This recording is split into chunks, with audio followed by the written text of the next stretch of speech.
Amada igreja, bom dia. Um feliz sábado. Que bom, irmãos, poder voltar aqui, poder rever as ovelhas do Senhor aqui, né? Alguns que... Parece que aqui dessa igreja tem um link com Manaus, né? Aquele lado ali. Vira e mexe, eu olho no Facebook. Aí alguns irmãos que já não estão aqui andam para aquelas bandas ali, né? Mas estou feliz em poder voltar aqui. Já estava com o tempo, né? Poder rever aqui alguns e também ter a graça de poder conhecer outros, né? Poder ter a graça de conhecer outros. O tempo é muito breve, hein? O tempo passa rápido. Não sei nem cadê o relógio daqui. Ali. E o pior, irmãos, é que o tempo vai passando, a gente vai ficando velho, né? Aí já não enxerga mais o relógio.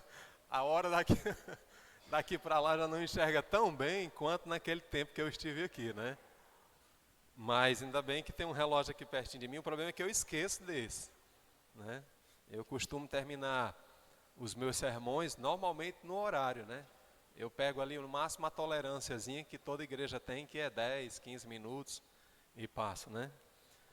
Mas vamos lá. Depois a gente, ainda mais com essa pandemia, que aí a gente não tem aquela oportunidade de estar se abraçando e matando a saudade, como fazíamos antes, né? Mas, pelo menos aí terminando o culto, a gente pode ter a oportunidade de bater um papo e conversar. E, pelo menos assim, através do diálogo, matarmos um pouco a saudade, né? Eu fiquei muito feliz também pela irmã Joanaína, né? Feliz. No tempo que eu estive aqui, ela só frequentava uma vez ou outra, né, Joanaína? Mas hoje eu fiquei muito feliz em poder vê-la aqui cantando, né? Louvando ao Senhor e com a voz muito afinada. Louvado seja Deus por isso, né? Eu até me emocionei quando a vi cantando, né?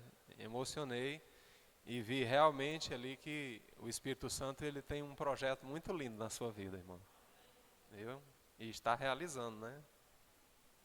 Não vou fazer menção dos irmãos porque o tempo, como eu falei, é muito breve.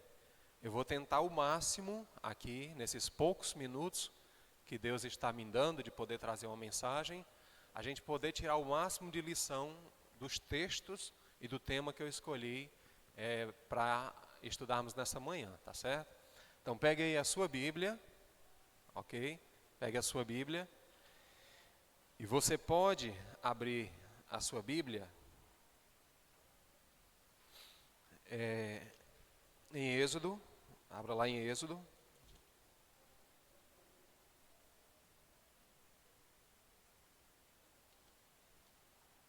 Êxodo, capítulo 2.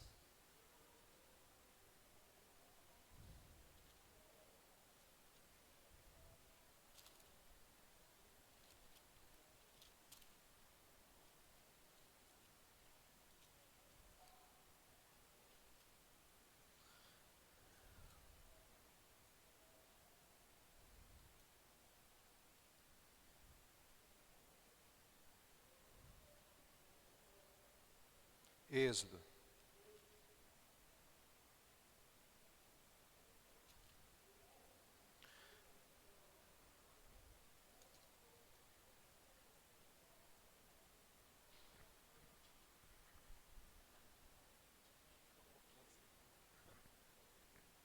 Não, pode deixar. Pode deixar ligado. Só pôr a cara das folhas aqui. Êxodo 2. Amém? Então feche seus olhos e vamos falar com o nosso Deus. Querido Deus, nós já tivemos a oportunidade de aprendermos algumas lições através do estudo da lição da escola sabatina, Pai. Também já oramos, já falamos com o Senhor, já adoramos a Ti através dos louvores que foram cantados aqui. E agora nós queremos abrir a Tua palavra, ler e não somente ler, mas com a Tua graça e o Teu Espírito Santo podemos entendê-la e colocar em prática em nossas vidas as lições que o Senhor tem para nós nessa manhã, em nome de Jesus. Irmãos, eu escolhi um título para o nosso sermão. O título é Entre o Monte e o Deserto, certo? Entre o monte e o deserto. O verso que nós iremos ler é o verso 15. Êxodo 2:15. Diz assim: informado desse caso, procurou o Faraó matar Moisés.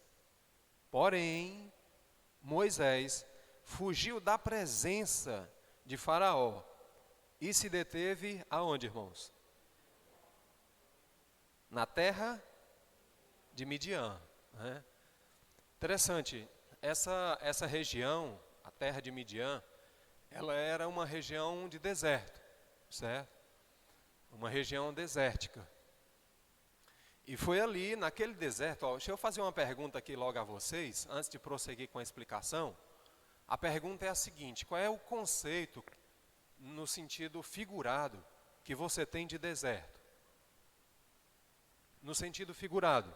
Quando você ouve um sermão sobre deserto, quando você escuta uma música falando de deserto, qual é o conceito que você tem, fazendo um paralelo sobre o deserto literal e o deserto no sentido figurado? É o quê? Solidão. É quem está falando é o de trás, né? Porque com a máscara, o de trás fala, a gente pensa que é o da frente. Solidão, o que mais? Escassez. O que mais? Angústia. Pois é. Nessa manhã vocês irão perceber pelos textos que nós iremos ler, também isso. Mas nós iremos ver claramente, nós iremos perceber claramente que deserto tem um outro ângulo que pode ser ali observado. Existe um outro ângulo que nós podemos observar a ida de um servo de Deus ao deserto, certo? Então, nesse caso aí, Moisés, ele fugiu para a terra de Midian. Por quê? Certo. Aí Faraó queria pegar ele para matar por quê? Porque ele tinha matado um egípcio, né? Então, podemos dizer que Moisés era um assassino? Podemos. Na realidade, a linguagem certa é homicida, né? Moisés, ele praticou um homicídio ou não? Pronto. Então, ele era um criminoso. Concordam? Cada vez que eu vou falando, é como se eu fosse desconstruindo essa imagem romântica, né? Que a gente tem do servo de Deus, que é Moisés, né? E se eu for continuar aqui, ele era vários crimes aí, né? Ele praticou um homicídio, aí agora estava fugindo, ocultação de cadáver, ó. Aí eu vou desconstruir a imagem do servo de Deus aqui, se eu for continuar mexendo aqui nessa linha. Mas o que eu queria a princípio, era que nós entendêssemos que ele matou uma pessoa e depois, com medo de ser encontrado, capturado por Faraó, foi que ele tomou a decisão de fugir para o deserto. Deserto, no caso, de Midian, certo? Agora, é interessante, um outro personagem da Bíblia, que você pode deixar marcado aí, quiser deixar marcado, abra lá no primeiro livro dos Reis. No primeiro livro dos Reis,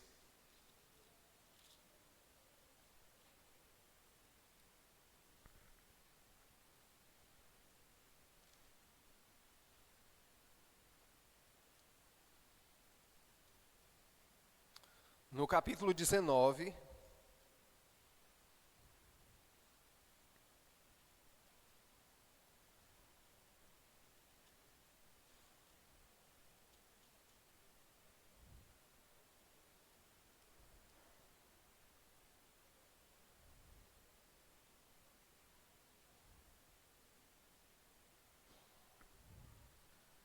no capítulo 19, vocês conhecem bem essa história, né? É a famosa história de Elias e os profetas de Baal, né? Vocês conhecem bem, né? Então, o que diz aí o verso 3? Diz assim, ó: Temendo, pois, Elias levantou-se e, para salvar a sua vida, se foi e chegou a Berseba, que pertence a Judá. E ali deixou o seu moço. E ele mesmo, porém, se foi para onde, irmãos? Para o deserto. Caminho de um dia. E veio e se assentou debaixo de um zimbro. E pediu para si a morte e disse: basta, toma agora, ó Senhor, a minha alma, pois não sou melhor do que meus pais. Por que que Elias estava fugindo? Vamos fazer os links agora, né? Por que que Elias estava fugindo? Para salvar a sua vida. Agora, por que que ele queria salvar a sua vida? Ele teve medo de Jezabel por quê? Porque ele matou. Ele havia matado não só um egípcio, mas ele matou os quase 400 profetas de Baal. Eu pergunto, podemos dizer que Elias, ele era um homicida? Podemos dizer? Qual é a imagem que você tem de Elias? Um homem de Deus, que quando ora é capaz de fechar os céus, que quando volta a orar os céus se abrem e Deus manda chuva. Nessa imagem que nós temos, um homem de fé? Pois bem, agora sigam a minha linha de raciocínio. Ele era um homicida ou não? Pronto. Ele era um fugitivo do Estado ou não? Era. O rei estava perseguindo ele e ele fugiu. Então, vocês estão percebendo que existe uma semelhança entre a história de Moisés e a história de Elias? Os dois têm em comum que eles mataram, que eles fugiram e que eles fugiram para onde? Para um deserto. É muito interessante quando a gente faz esse paralelo. Quando a gente começa a observar esse paralelo, é aí onde Deus, ele começa a nos conduzir através da Bíblia em uma linha de raciocínio, onde lá na frente nós iremos entender os desertos que a gente passa na vida, o porquê desses desertos e porquê que Deus nos levou justamente para um deserto. Pronto. Qual era o ângulo que eu estava falando para vocês, que nós podemos visualizar, observar os desertos desta vida? Os dois fugiram para o deserto. Para quê, irmãos? Para tentar, mas assim, de acordo também, mas de acordo com o texto bíblico, a Bíblia diz que os dois fugiram querendo salvar a sua. Então, irmãos, deserto também é sinônimo de proteção. Deus usa um deserto para nos proteger, muitas vezes na nossa vida. Vocês querem um outro grande exemplo disso, e um mais óbvio ainda? Vocês conhecem bem. Lá em Apocalipse 12, não precisa se abrir agora, porque vai chegar o momento que a gente vai abrir. Lá em Apocalipse 12, fala que Deus é a mulher e o dragão. Aí o dragão persegue a mulher, e Deus concede que a mulher fuja para onde? Para o deserto, a fim de que ela não seja alcançada pelo dragão. Então, deserto, na Bíblia, também é sinônimo de proteção. Mas é difícil da gente entender isso. Exatamente, na linguagem de hoje, né? Fazendo uma aplicação para a nossa vida, o atual momento em que estamos vivendo, é praticamente para nos proteger. Essa ideia de não me toque, fica um pouco distante, essas coisas também fazem parte da realidade do deserto atual. Exatamente. Exatamente. Mas, irmãos, vocês observaram várias coisas em comum entre esses dois homens de Deus. Agora, é como se fosse assim, na mensagem, Ao iniciar a mensagem, eu fiz isso aqui. Aí a gente vai seguir, e lá na frente, com Elias e Moisés, os dois vão se encontrar novamente. Observem só. Você abriu aí agora em 1 Reis, né? Mas nós temos aqui Volte lá para Êxodo. Volte lá para Êxodo. Êxodo capítulo 3.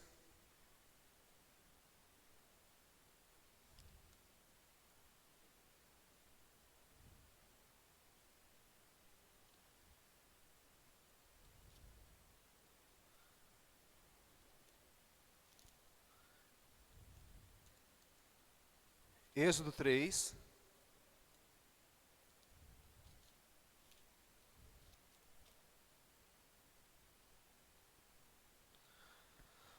Olha que interessante. Moisés foge para o deserto. Capítulo 3 de Êxodo, versículo 1, diz assim: Apacentava Moisés o rebanho de Jetro, seu sogro, sacerdote de Midian. E levando o rebanho para o lado ocidental, de onde? Chegou aonde? Ao monte de Deus. Qual era o monte de Deus, irmãos? A Horebe. O anjo do Senhor, numa chama de fogo, no meio de uma sarça, apareceu. Moisés olhou, e eis que a sarça ardia no fogo, e a sarça não se consumia. Dê uma pausa aí, dê uma pausa. Vocês percebem que Moisés, ele leva o rebanho de Jetro para o lado ocidental do deserto. E lá nesse lado ocidental do deserto tinha um monte. E a Bíblia faz questão de dizer que esse monte era o Monte Santo de Deus. Não é isso que diz aí o texto? E eu pergunto, o Monte Santo de Deus é Horebe ou é o Sinai?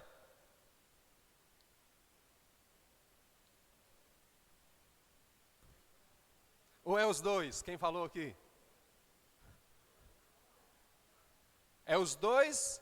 Ou é Horebe ou é o Sinai?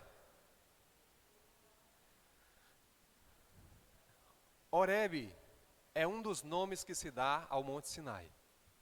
É o mesmo monte. O que eu queria que você entendesse, quando você lê na Bíblia Sinai, então é o Horebe. É lá onde Moisés levou o rebanho de Jetro e se encontrou com Deus. Pronto. Então o Monte Sinai, o Monte Horebe, ele ficava justamente, olha, no lado ocidental do deserto. Moisés vem, depois de tanto tempo no deserto, agora até esse monte, e ali ele se encontra com Deus. Quem foi esse? Agora vamos lá para Elias. Abra lá a sua Bíblia, em 1 Reis 19.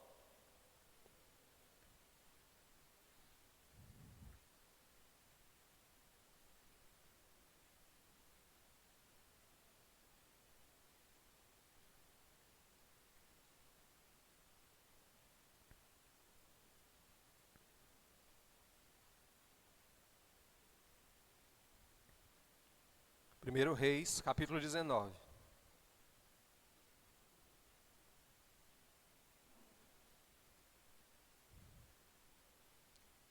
O versículo 8.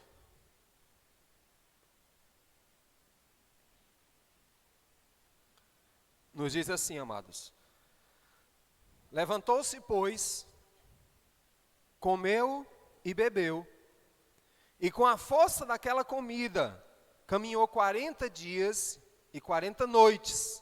Até onde? O monte de Deus. Também. Olha que interessante. Moisés leva o rebanho para o lado ocidental do deserto e lá ele se encontra com Deus. Mas Elias estava vivendo num deserto. Moisés. Aí vem Elias, aí ele foge, entra no deserto, caminho de um dia, entra numa caverna, pede para si a morte, dorme. Aí o anjo chega e diz: Ei, Elias, acorde, a estrada, a caminhada, a jornada vai ser longa. E aí o anjo prepara a comida para ele come uma comida simples, pão e água, e aí ele segue a estrada. E agora nessa estrada, ele vai parar no monte em que Moisés parou, para se encontrar com Deus.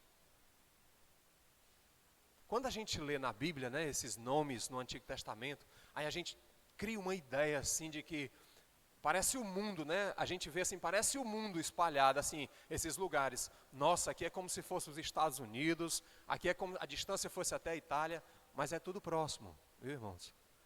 Quando você observa ali aquela região, é tudo próximo. Em uma semana você consegue visitar toda a região da Mesopotâmia, aquela região ali, o Egito, Israel. Em uma semana você consegue visitar tudo aquilo. Pra você ver, né? E a gente sabe que para a gente visitar o Ceará, quanto tempo a gente leva? Ceará velho é grande, viu? Não dá para a gente visitar o Ceará em uma semana. Claro que os pontos turísticos que se visitam em uma semana, né? Mas é tudo próximo.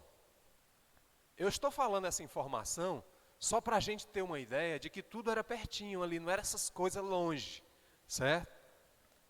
Agora, irmãos, eu gostaria aqui, antes de entrar com as lições que Deus tem para a nossa vida, falar um pouquinho sobre o paralelo entre o deserto literal e o deserto simbolizado pelo deserto literal da Bíblia. Você percebe que Moisés, ele estava justamente em um deserto literal, mas ele também estava vivenciando um deserto espiritual na vida dele. Imagina só, distante do seu povo, fugitivo, perdeu status. Vocês sabem que Moisés, ele foi criado como filho da filha de quem? Agora ele era um mero fugitivo. E ele fugindo, sem ter os recursos à sua disposição que ele tinha antes, acho que uma das poucas coisas que Moisés levou era um distintivo. Que aonde ele chegava, que ele apresentava esse distintivo, as pessoas reconheciam e temiam ele, porque sabia que ele era da linhagem de quem? Da família de Faraó. Teve uma ocasião em que uns homens, ali ele teve que bater de frente com alguns homens, e quando ele apresentou o distintivo, aí os homens temeram, porque pertencia à linhagem da família de Faraó. Mas, falando de recursos, é diferente de quando uma pessoa, ela sabe que vai ter que ir embora, ela precisa juntar uma certa reserva, ela pega uma mala, ela prepara uma mala boa, e aí ela viaja. É diferente. Sair às pressas como fugitivo, distante da família, distante dos patrícios dele, que eram os hebreus. E agora o pior, com a fama de homicida e sendo um perseguido. Eu fico imaginando o deserto na vida pessoal de Moisés. Aí agora a gente vai para Elias. Elias estava literalmente num deserto, mas também estava passando um deserto na vida pessoal dele. Como assim? Qual era o deserto da vida de Elias? Bem, se Elias era casado, eu não sei. Não sei. Mas uma coisa eu posso dizer. Aliás, a Bíblia fala até pouco. Não diz nem assim, diz que um tal tesbita de uma região. A gente não tem muita informação sobre Elias. Mas eu imagino que Elias, no mínimo, se ele vivesse sozinho no mundo, a família toda já tivesse morrido, no mínimo ele tinha amigos. No mínimo ele tinha pessoas que estavam ao seu redor que queriam o seu bem. No mínimo, Elias, ele tinha os seus afazeres do dia a dia, porque ele era um profeta. Mas o profeta não era como o pastor da igreja adventista hoje e das outras igrejas, que vive exclusivamente do ministério. O profeta não era esse camarada. O profeta chegava na casa de alguém, alguém dizia, olha, toma essa banda de boi, leva, profeta. Era assim que ele ganhava. Como os pastores da igreja adventista, também um certo tempo atrás, quando a igreja estava se organizando ainda, muitos pastores ganhavam assim, irmãos. Os primeiros pastores da igreja chegavam na casa assim, visitar uma família no interior, aí chegava lá, levava, ó pastor, leva aqui essa banda de boi. E aí o pastor levava uma banda de boi para comer, aquilo era o salário do pastor. Mais ou menos o profeta vivia assim. Agora, os que não tinham outro a fazer, né? A fazeres. Agora, irmãos, existe o deserto pessoal e existe o deserto da igreja. Por exemplo, abra a sua Bíblia em Tiago, capítulo 5. Tiago, capítulo 5.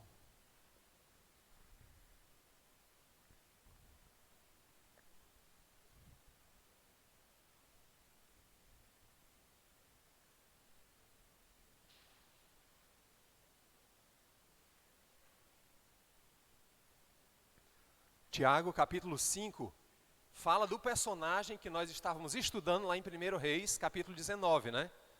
Aí diz assim, que Elias, ele era homem semelhante a nós. Sujeito a quê, irmãos? Veja lá o texto. Sujeito o quê? As mesmas, 5:17.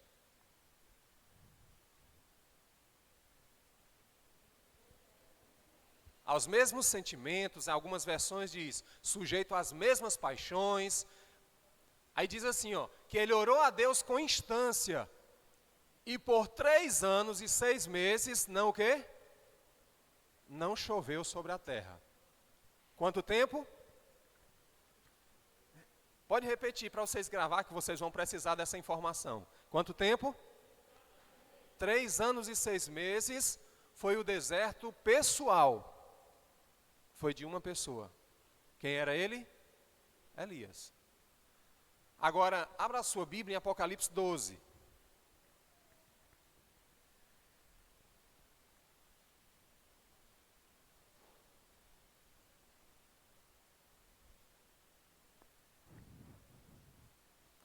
Apocalipse 12.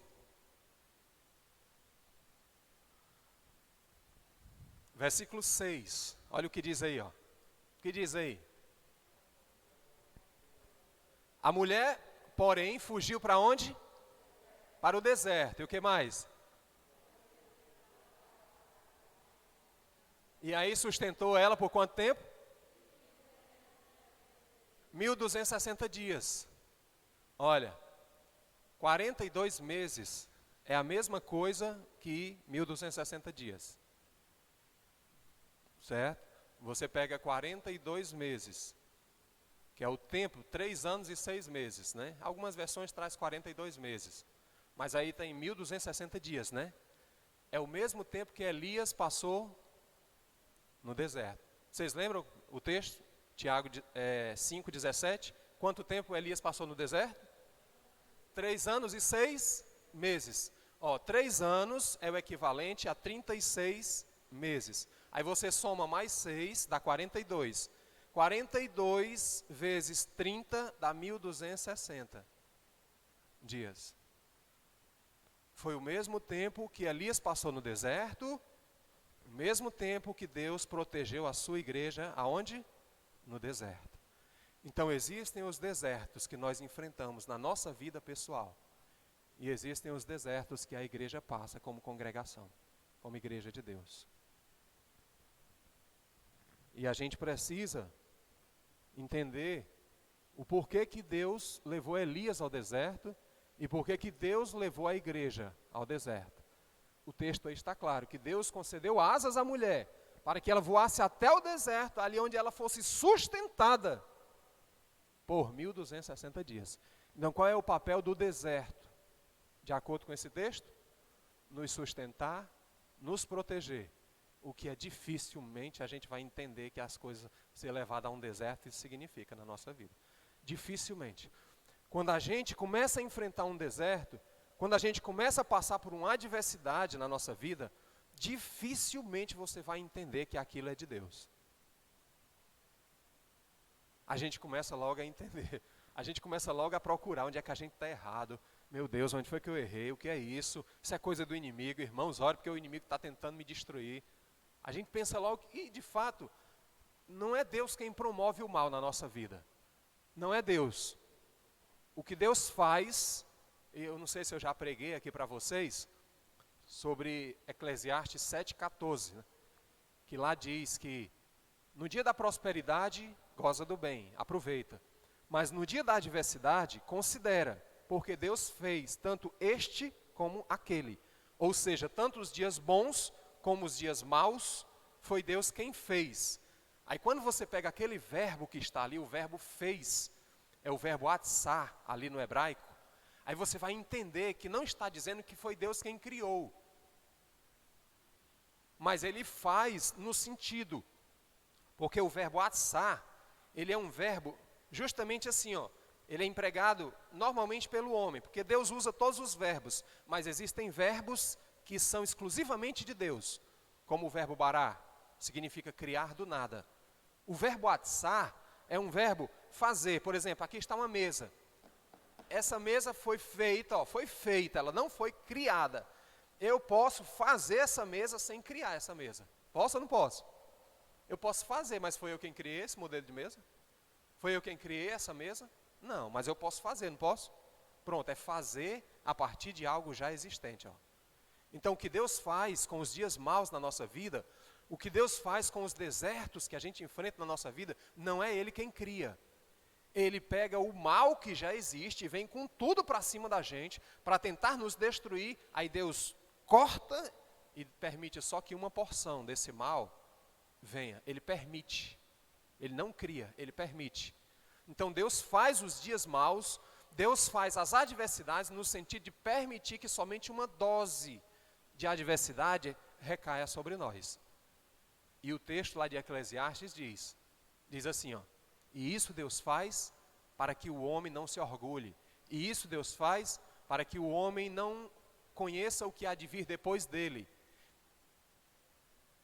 O mal já existe, e o que Deus faz é equilibrar uma dose de adversidade e prosperidade na nossa vida. Vocês querem ver um texto que encaixa justamente sobre isso? É aquele texto que diz assim, ó, o texto lá diz assim, ó, não me dê nem a prosperidade e nem a escassez. Porque se o Senhor me der só a prosperidade, eu posso me esquecer do Senhor. E também não me dê só a escassez, para que eu não venha blasfemar de ti. Aí ele diz assim, ó, dá-me o pão que me for necessário. Isso é o quê? Equilíbrio.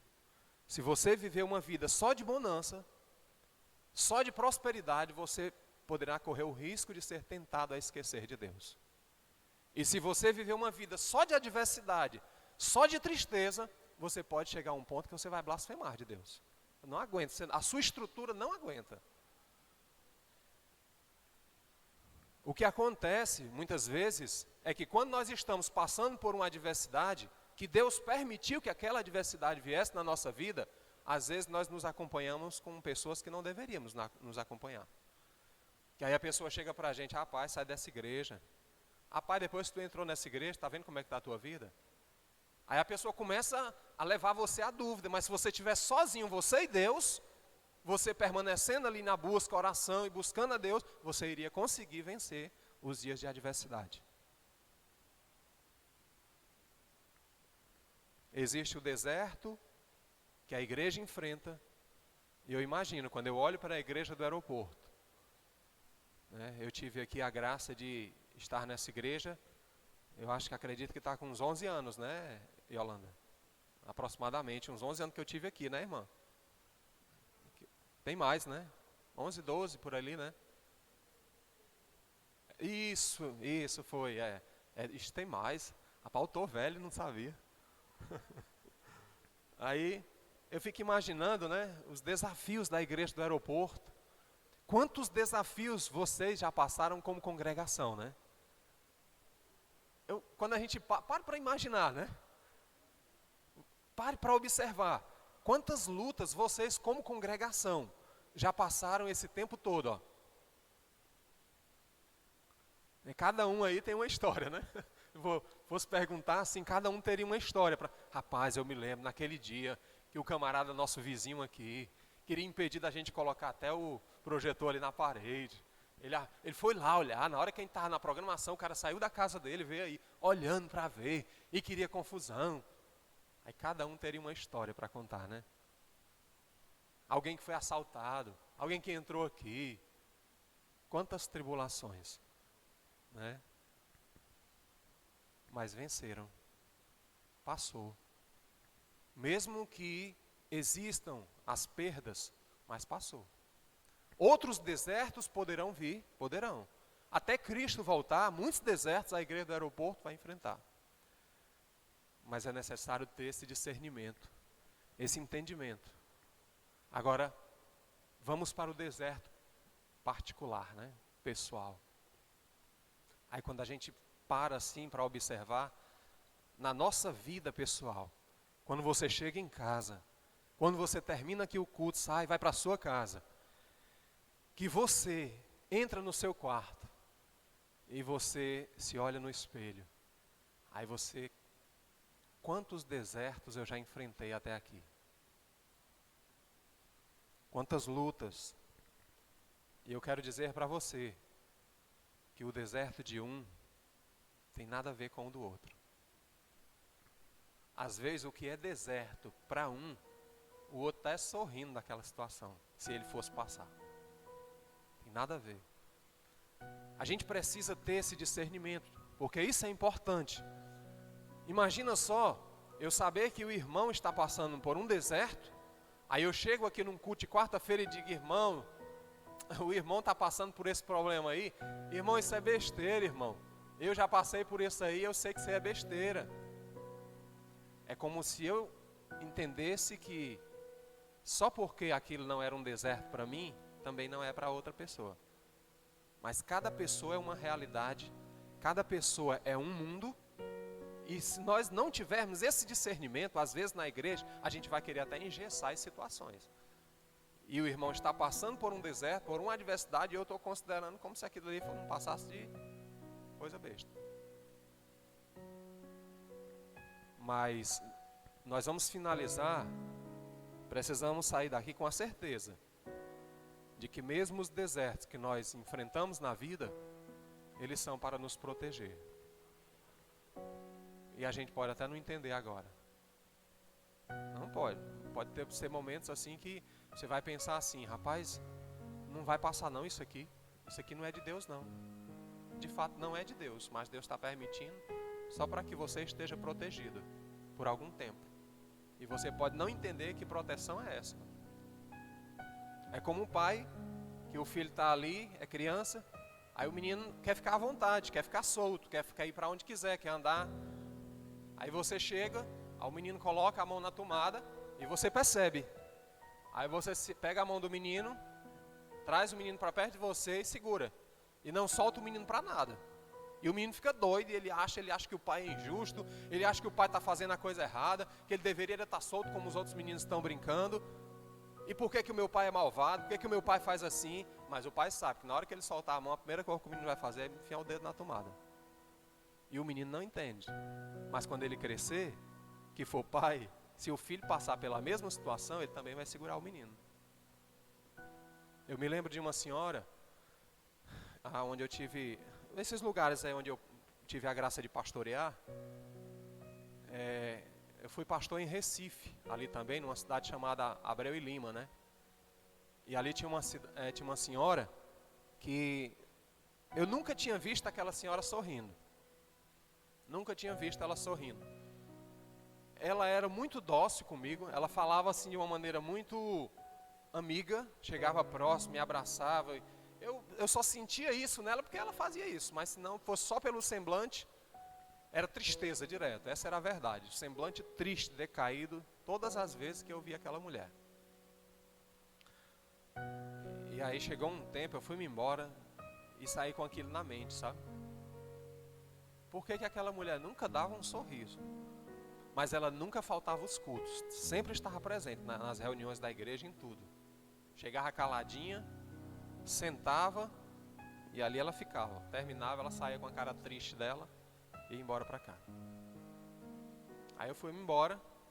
Aí já agora, aqui em Fortaleza, foi há 2 anos atrás, eu já trabalhando na área da advocacia. Aí eu estava no escritório e aí de repente ela entrou. Eu estava na tela. Aí entrou o message, né? A mensagem, entra. Aí quando você abre, a irmã é rosa, né? Aí ela disse: pastor, pelo amor de Deus, me ajude. Aí eu, pela primeira vez, e olha que eu já tinha visitado ela, né? Eu sabia um pouco da realidade dela, mas não sabia o que realmente promovia aquela tristeza intensa no coração dela. Aí ela disse: olha, eu vou lhe abrir o coração. E eu queria que você me ajudasse, depois me desse uma orientação, o que eu preciso fazer. Aí qual é o problema, irmão? Disse: olha, é o meu filho. O meu filho tinha um presídio lá, num local, um bairro chamado Caetés, né? Terrível. Aí o filho dela estava nesse presídio. Ele era reincidente já, estava preso por questões de assalto, super doente dentro do presídio. Só que, assim, essa ideia da dignidade da pessoa humana, às vezes ela é um pouco deixada de lado quando se trata de detentos, né? Até mesmo porque muitos estão lá porque merecem estar lá, a gente sabe disso, né? E a gente não vai ficar dizendo isso, nem julgando ninguém, até porque a justiça já está julgando, é responsável por isso. Mas aí ele doente lá, e a mãe, vocês aqui já devem ter conhecimento, assim, de algum caso que você de repente viu, de visita aos detentos, como é, né? A mulher, quando vai visitar um detento, ela tem que tirar tudo, ela fica totalmente despida, ela se agacha, um constrangimento terrível, entendeu? Aí imagine isso para uma senhora, né? Uma pessoa jovem, já é assim, imagina para uma senhora, que não foi, como ela dizia, não foi preparada para isso. Aí, e agora? Recebendo só o Bolsa Família, tinha que pagar o carro para poder ir para lá, que é um lugar assim retirado, tinha que pagar o carro para ir, tinha que comprar coisas, necessidades pessoais. Essa mulher, ela já não sabia mais o que fazer.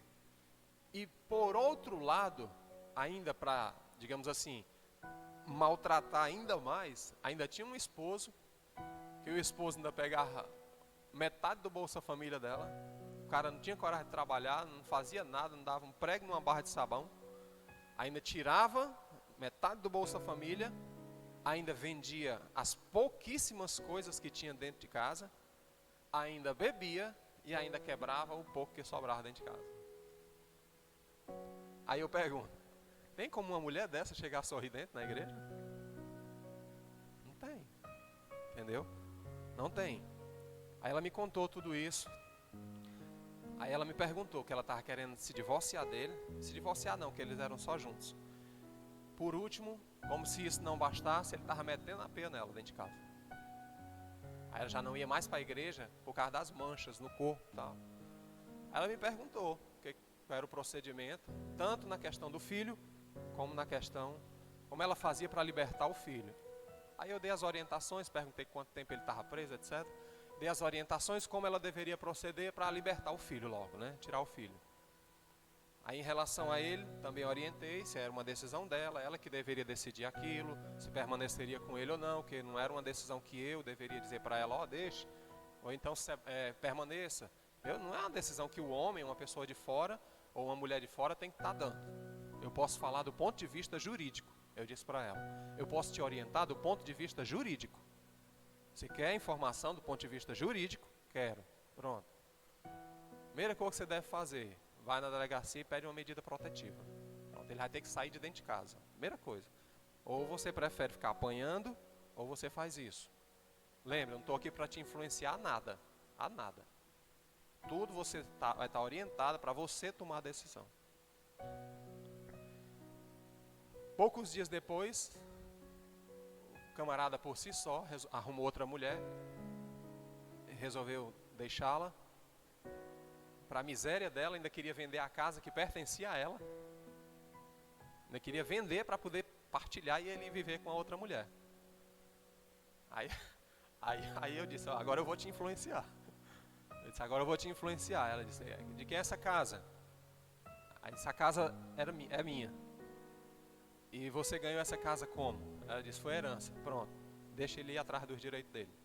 Bens de herança não se comunicam na hora de uma partilha de bens. Acabou-se. Juiz nenhum vai dar. bem de herança é seu, de quem herdou. É como um dinheiro, uma doação. Você chegar uma doação para alguém que é casado hoje, ele só partilha aquela doação se ele quiser. Se ele não quiser, pronto. Aí eu orientei ela nisso. Poucos dias o filho se soltou. Com mais ou menos assim uns 3 meses. Aí era mais ou menos umas 11 horas da noite, quando ela entrou no Message, né? Aí, a primeira coisa que ela colocou foi um bonequinho sorrindo. Aí eu disse, rapaz, é inédito isso aqui. Eu me lembrei de toda a história, né? Aí ela colocou a frase, meu filho saiu da cadeia. Ele está comigo, está em casa e eu estou feliz da vida. Aí eu perguntei, e o companheiro? Aí disse, olha, ele por si só resolveu arrumar outra mulher e foi embora de casa. Hoje eu estou em paz. Hoje eu estou vivendo a minha vida em paz. Então, às vezes, a gente não entende o porquê de uma pessoa, ela não sorrir ao chegar na igreja. A gente não entende, às vezes, quando você vai visitar uma pessoa e chega lá e você percebe o rosto, a fisionomia da pessoa, o semblante decaído. A gente não entende isso. A gente não entende. Mas, se você não entender, comece a visitar como um amigo. Comece a visitar como um amigo. E não como uma pessoa que está indo lá na igreja só porque o irmão está parando de vir para a igreja. Não tem essa diferença. Eu vou visitar minha irmã, aquela minha amiga, porque ela deixou de vir para a igreja. Faça isso não. Visite ela porque ela é sua amiga. Então você vai ouvir como amiga. E não como alguém que está mentoreando, querendo que ela... Pronto, chegou na igreja, você esquece de novo? Não. Se for amigo, não vai esquecer. Mas eu quero finalizar dizendo assim, que o deserto, ele pode ser longo, mas ele tem um fim. Você pode estar passando por uma adversidade tremenda nesse momento agora. Né? Eu não sei, nesse momento, se Deus... Ele está falando para alguém. Eu sei que uma pessoa só aqui, eu sei, de uma pessoa só. Mas os demais eu não sei. Você está passando por algum deserto, enfrentando algum deserto na sua vida. Certo? Mas, talvez se eu soubesse, não pudesse fazer muita coisa. Mas Deus sabe e pode fazer alguma coisa por você. Tenha um pouco de paciência. Se mantenha na oração e espere em Deus.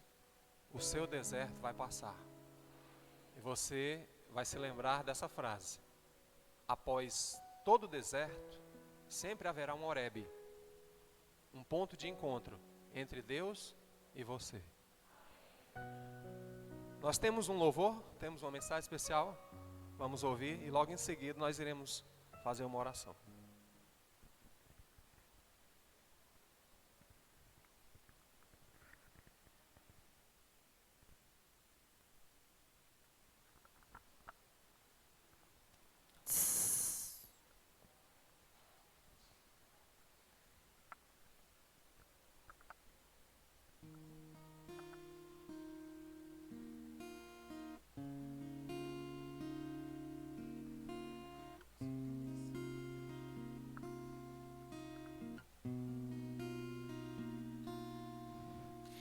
Como entender que Deus não muda se eu perder? Que essa história que eu quis pode ainda ter final feliz?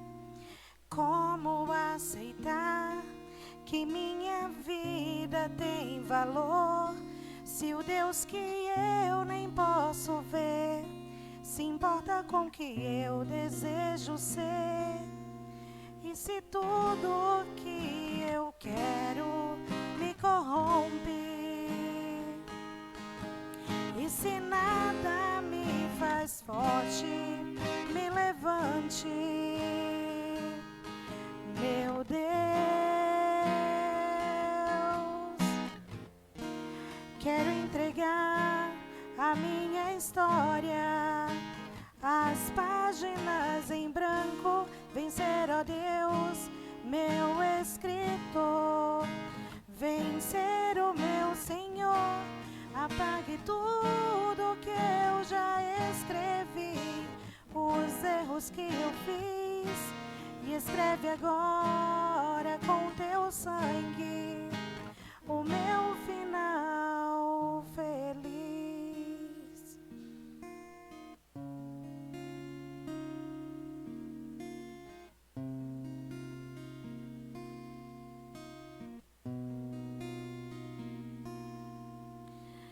Um rabisco eu sou, à espera de um escritor, juntando versos tão vazios, formando uma história de amor.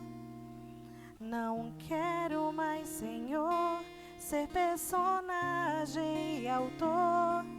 Quero deixar-me reescrever cada palavra tua, quero ser. Porque tudo que eu quero me corrompe, porque nada me faz forte, me levante. Meu Deus, quero entregar a minha história, as páginas em branco, vencer a Deus, meu escritor.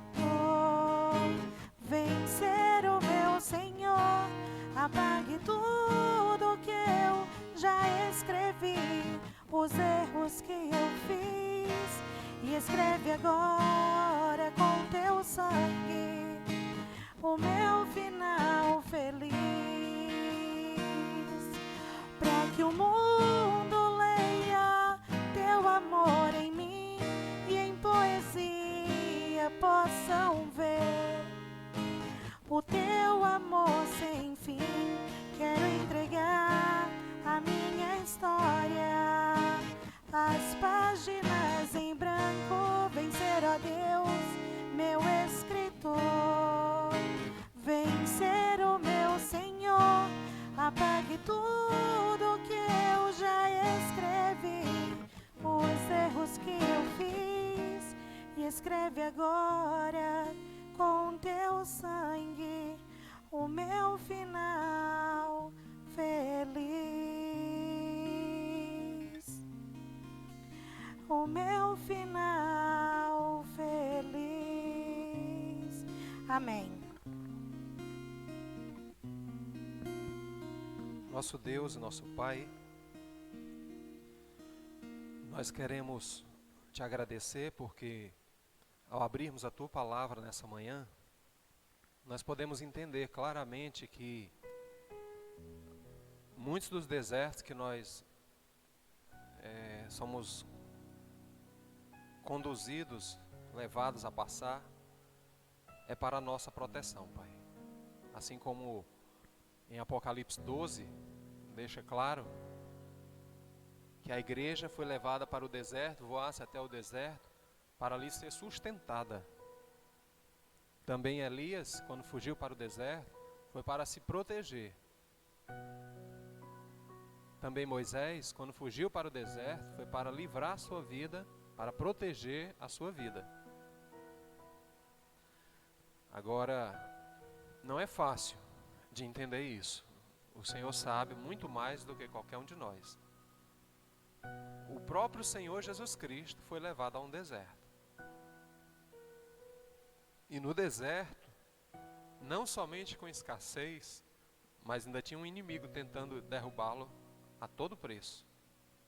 Então o Senhor sabe muito mais do que nós, como é difícil enfrentar os desertos desta vida. Portanto, é a Ti que nós recorremos. É a Ti que nós entregamos as nossas vidas. Pedimos que o Senhor venha fortalecer a fé de cada filho e cada filha de Deus aqui presente.